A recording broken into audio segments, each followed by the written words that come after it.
Oh, how's that? Can you hear me now?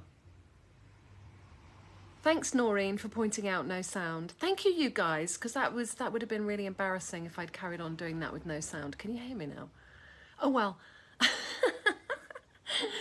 Welcome, everybody. Thank you for pointing out there was no sound. Gaps Coach Emma here, Timeless Cookery. I wanted to do the reveal of the love-hate. Thank you for your help. The love-hate experiment we did with the apple. Do you remember on Valentine's Day we chopped an apple in half and we put half in the hate jar and half in the love jar. Hi, Peter. And so let's have a look at. Should you have a look at which one do you want to look at first? I think I'm gonna look at the love first. Yes. Okay. Cool. Can you see the apples?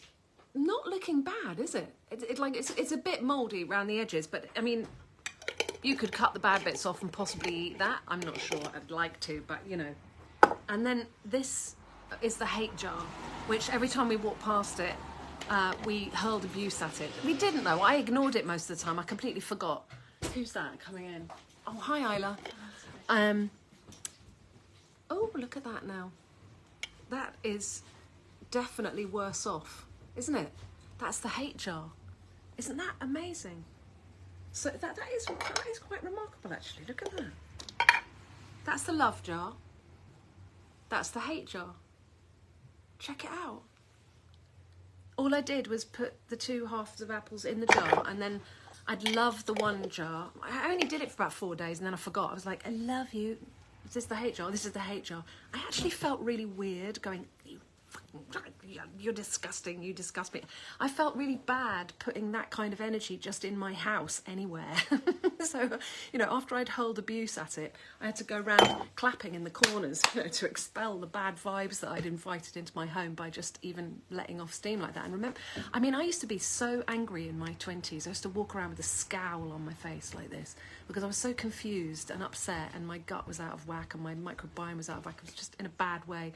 And, you know, when you're walking past a building site or whatever when you're young, and in the old days, they used to whistle, they used to wolf whistle and go, or, you know, all right, darling, you know, and most of them would say, you know, they'd wolf whistle and I'd scowl at them, you know, and they'd be like, well, you know, cheer up, love, it might never happen, you know, and I'd be like, it is happening. But anyway, I feel much better now.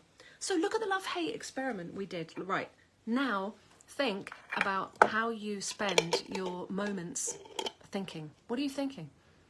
Are you thinking loving thoughts to all beings and all things, or are you slagging people off? Are you, in your mind, are you frustrated? Are you resentful? Are you like going, oh, fucking bitch, if she hadn't done that, I wouldn't, you know. It will be actually negatively impacting you in so many ways. And also, those messages shoot like arrows and stick into people. And you don't realise you're doing it, so maybe. You know, this is why we need to be really conscious of how we're thinking and how we're speaking to people and how we're showing up, you know. I'm not saying I accept everything unconditionally. And I'm not saying that I think the way some beings are behaving in this realm is okay, because I don't think it's okay. You know, the World Wildlife Fund and, you know, Klaus Schwab, he's like Despicable Me, isn't he? With his minions. But his minions are unfortunately the leaders of many of our countries. Like, you know, Justin Trudeau in Canada and like Macron in France. You know, these are young, what do they call them? They've graduated from Klaus Schwab's college to promote, you know, amazing young people, you know, basically brainwash them, get them in and go, you're amazing, your brain's amazing the way it works. Right now, this is how we're going to do it, you know, and then they train them and then put them in positions of power, and lo and behold, we're being dictated to, and there's a tiptoe totalitarianism. Oh my God, how did that happen? Anyway, never mind about all that. Never mind about all that. What we've got to do is focus our minds on best possible outcomes. Like this, look. This was a little piece I did in felt. I don't know if you can see it, but like there's a girl and she's walking with Wellingtons on and she's splashing in a puddle and she's got an umbrella over her head, and she's like, yeah, it's raining, but I've got an umbrella.